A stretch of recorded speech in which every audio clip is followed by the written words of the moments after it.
Nous allons voir dans cette vidéo formation comment décomposer les résultats d'une division grâce à Excel 2010. Donc vous voyez ici, j'ai actuellement inséré deux nombres, donc un dans chaque cellule, donc vous voyez 36 et 5. Nous allons voir par exemple qu'il est possible grâce à une formule de récupérer très simplement le résultat de cette division. Pour ce faire, j'insère ici un égal et je vais utiliser la formule quotient. Donc je commence par écrire cette formule et voyez donc la formule apparaît dans ce petit menu. Je double-clique donc dessus pour l'insérer. Donc je vais insérer comme premier argument le numérateur, donc comme vous pouvez le voir ici, donc sur l'infobulle.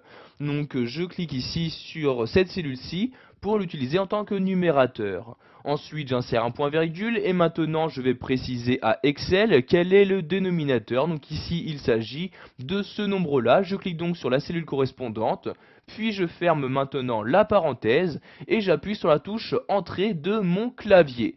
Vous avez donc maintenant le quotient donc de cette division qui apparaît dans cette cellule.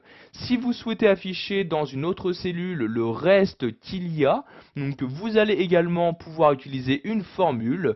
Vous appuyez ici sur la touche égale et nous allons utiliser la formule mode comme modulo. Donc j'écris ici mode comme ceci, j'ouvre la parenthèse, je vais donc ensuite insérer le nombre qui est divisé, donc ici il s'agit de 36, je sélectionne donc la première cellule, j'insère un point virgule et maintenant je vais préciser à mon tableur quel est le diviseur, donc ici il s'agit de 5, je sélectionne donc la cellule correspondante, puis je ferme la parenthèse et j'appuie sur la touche entrée de mon clavier. Donc vous voyez ici, il s'agit bien évidemment d'une division simple. Nous avons donc comme quotient 7 et le reste est de 1.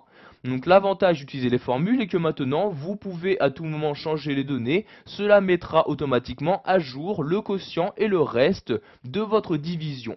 Par exemple ici à la place de 36, je vais mettre 1543 comme ceci et à la place de 5, je vais mettre ici donc par exemple 22 comme ceci, et voyez donc que j'ai maintenant donc les deux résultats de ma division qui se sont mis à jour. Donc par exemple le quotient ici est maintenant de 70 et avec la division qui a un reste de 3.